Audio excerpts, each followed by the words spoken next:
Good evening and good morning, or probably just hello. Let me say hi. Okay. So today in our studio, in our YouTube, we're gonna have the Slime Rancher 2. It's kind of nice project, so let's start. Slime Rancher 2 is adding Rainbow's quality of life updates and plenty of the secrets. So already 2022, we talk about the game director Nick Popovich about what to expect from the slimy sequel. So it's a vision in rainbows. While the first game wasn't exactly muted in tone, developer Monomi Park is really dialing up the colors for the sequel, with the game's hero Beatrix LeBlanc finding herself on the appropriately titled Rainbow Island. From what we've seen so far, we'll be sucking up slimes in pastel forests, cornfield fields, and ruins that glow in the dark, with the slimes themselves showing up with the new variations to add to the mix. But the expanded color palette isn't just for the show. According to Monami Park co-founder and CEO and Slime Rancher 2 game director Nick Popovich, while the rainbow color palette will play a factor in Slime Rancher 2 story, a lot of the decision to go for it was simply because of you just never see a first-person shooter style game with a prismatic pastel visuals. So I think that adding something like this to the world and maybe opening the door for the other games to do the same is a worthy pursuit on its own. Even if kind of influence other in games genre, Slime Rancher 2 is definitely continuing the game legacy of entering gamers something a little different. Part farming sim, part FPS, and part something else entirely. It's exciting to see where the team is going to take Beatrix's story next with the new locale. And with the original game boasting of players of over 10 million, no doubt I'm not alone. Popovich says that Slime Rancher 2 will act as the new platform from which we'll grow the world of Slime Rancher in the future, hopefully following in the footsteps an original game which has been supported with the content updates since it launched back in 2016. We started by meticulously recording a lot of what everyone loved about the original. It feels just like Slime Rancher, only smoother, more expansive and more rich in details, and with a lot of tweaks and quality of life changes, explains Popovich. Despite the new local, what you'll actually be going in Slime Ranch is going to feel very familiar to anyone who has already spent time wielding a webpack. You farm slimes, earning new bags from the selling slime ports, and work to expand your controversy as you move through the landscapes you find on Rainbow Island.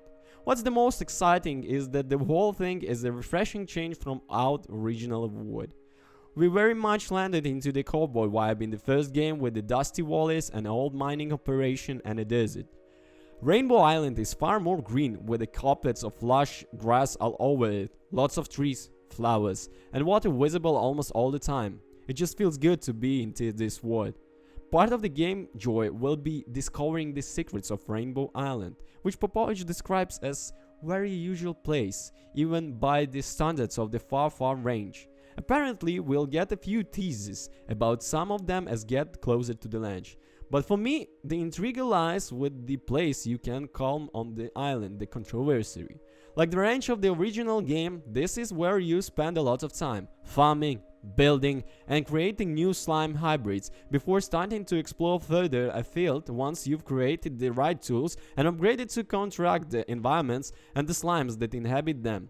Popovich explained that it feels like an appropriate setting for the light and the rainbows visuals of Slime Rancher 2. Having your home base wrapped in glass lets all this beautiful light and seems a green feat, not to mention that Slime Rancher always has a bit of eco-conscious theme to it.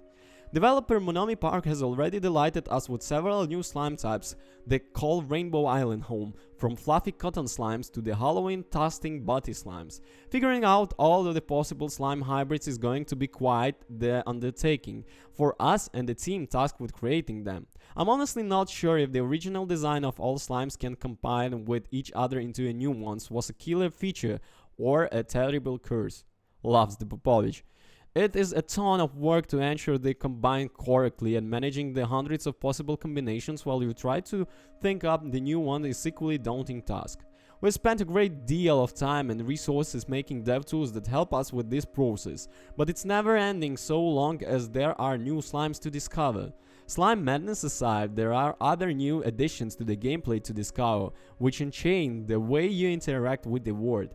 The original game had a heavy reliance on using extractors to get precious crafting materials, but that's been tweaked here, with players instead able to discover catches of resources as they explore. The extractor change may not seem like much, adds Popovich. Totally changes the game loop while exploring the world, and in terms of backpack upgrades, we have leaned into the experience by allowing players to get more whack tanks by giving you access to a slime, science lab, and very start of the experience. Revenue links are now crucial to your success. So guys, the Slime Reacher is definitely worth to view in and to dive into. So I suggest you to buy it, play it, and enjoy it. All the links I will leave in the description. So peace, have a good one.